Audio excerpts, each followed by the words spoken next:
doing well. This is going to be a video explaining how to fill out the pre-flight sheets for Kansas State. And there's 3 of them that we're going to need and and in order for you to be able to get them, you're going to want to go to Canvas, go to your dashboard, and then go to Aircraft Logs, RMS/logs here, click on that. And we're going to need 3 of them, actually 4 of them. We're going to need the KSU flight plan, this first one here. You can just click on that and download it. Our risk assessment sheet, as well as the front and back of the Cessna 172 pre-flight sheets. So I'm going to kind of show you what those look like here. I went ahead and downloaded them on my computer. The first one we're going to take a look at is the risk assessment sheet. This can also be classified as the I'm Safe checklist. If you want to do these, I find them a little bit easier to do in person, off the actual paper sheets, which is in the flight planning room. And if you're watching this before the first day, I will show you where that is on the first day. But we're basically just going to follow through this. But before we do that, I'm going to go ahead and kind of tell you what the I'm Safe checklist is. And basically what the I'm Safe checklist is it's a self-assessment, making sure that you are fit to fly the aircraft. It's a checklist for yourself. So I'm Safe is an acronym. The first one is illness. Next one is medication. The S stands for stress. And the A, for some reason my keyboard's not working. But anyways, we'll just continue, I guess. The A stands for alcohol. The F stands for fatigue. And the E stands for, there's 2 of them. It is eating/emotion. So again, sorry I would type that out, but my keyboard does not seem to want to work here. So again, this is an assessment on yourself to make sure that you are fit to fly the aircraft and go fly that day. And it's also to make sure that you're not going to put anybody else in harm's way. So illness, are you sick? Are you feeling not good, which would be sick. There's a difference between flying when you have the sniffles versus, hey, I just threw up, That would probably be, hey, okay, I probably don't need to go fly today. Medication, there's a whole list of medication that you are not allowed to take. But basically anything that's going to make you drowsy or any hard prescription drugs, you'll want to come talk to me or look on the FAA's website. Make sure that you're good to go there. Stress. We're all in college, or some of you may not be in college, but you may have kids or a job you're worrying about. Are you so stressed to the point where you are unable to think about the aircraft, think about what you're doing, put all your focus into flying the aircraft? A certain amount of stress is okay. It's actually good for you. But, we're all in college, so that kind of makes sense to have a little bit of stress, but just not too much stress. And then the A, again, sorry, this is not typing out for some reason, but the A stands for alcohol. So the K-State rule is it's 12 hours bottle to throttle. So stop drinking and try and, sober up, so to speak, at least 12 hours before you're planning to fly an aircraft. F is for fatigue. So have you gotten enough sleep in the past, however many hours? Have you been up for 2 days straight? That's probably not a recipe for success in terms of flying an aircraft or really functioning at all. So making sure that, at least a good 8 hours of sleep before you fly is recommended. And then E stands for, it's kind of 2 things. It's eating as well as emotion. So eating, have you gotten a good breakfast or a good a lunch or whatever the case may be. Are you fueled up for that flight, or are you starving? You don't want to go on a long cross country and be absolutely starving. That's going to distract you from flying and controlling the aircraft. And kind of the second part of that is emotion. What's going on in your life? Are you super upset? Did your significant other break up with you, or whatever the case is? You don't want to have a ton of emotions when you're going out flying that could possibly, again, distract you from controlling the aircraft. So that is the I'm Safe checklist. You just want to ask yourself that before you fly every time. And that kind of leads us into our risk assessment sheet here. Risk assessment sheet, we're going to fill it out.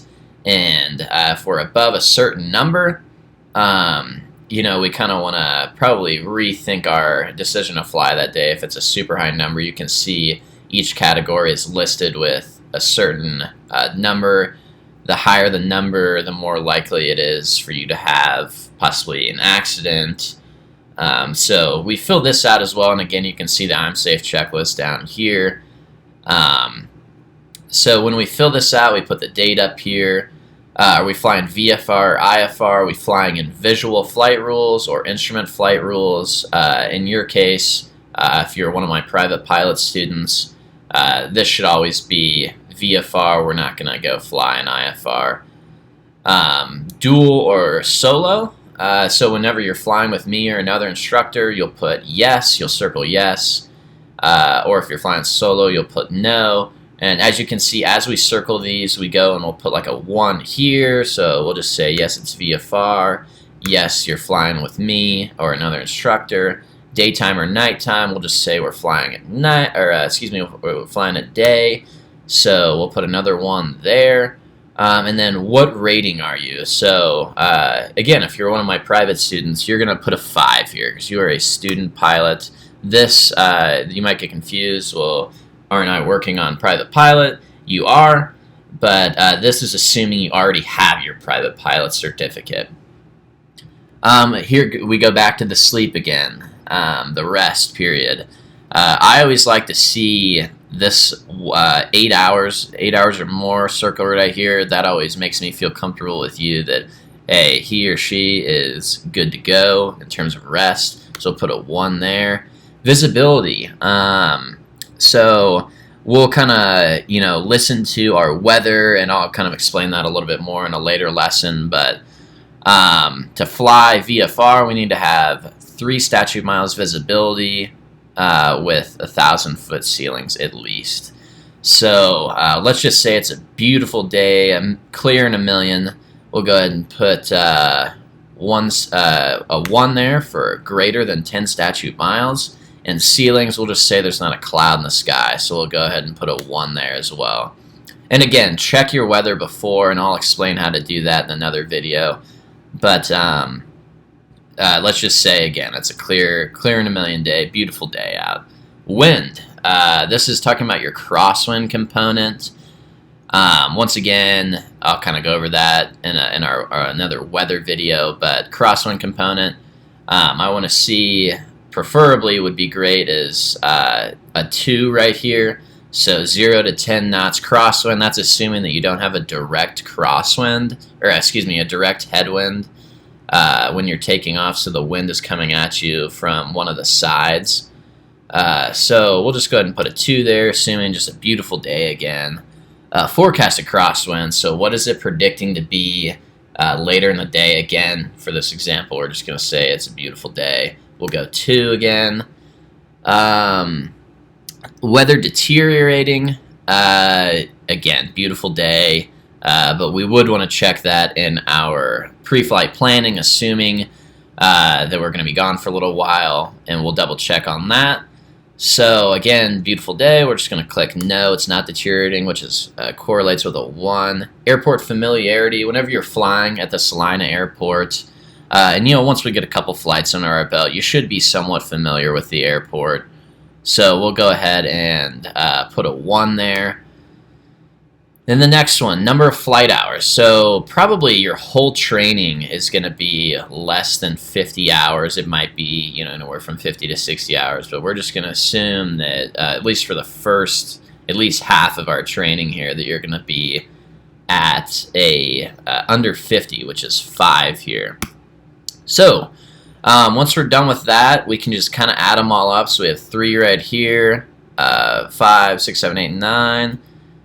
Wait, let me make sure I'm doing my math here, right? 5, 6, 7, 8, 9, 10, 11, 12, 13, 14, 15, 16, 17, 18, 19, 20, 21, 22. Ooh, math is hard. Okay, so we have a total of 22. That is a more than acceptable number. That is actually really low. So that's kind of telling yourself, hey, I'm good to go, with correlating with the I'm Safe checklist. After that, you would come down here. You'd have me sign your paperwork, and or one of the chiefs sign your paperwork, date, time. And these are kind of some of your restrictions as well right here, or maximums.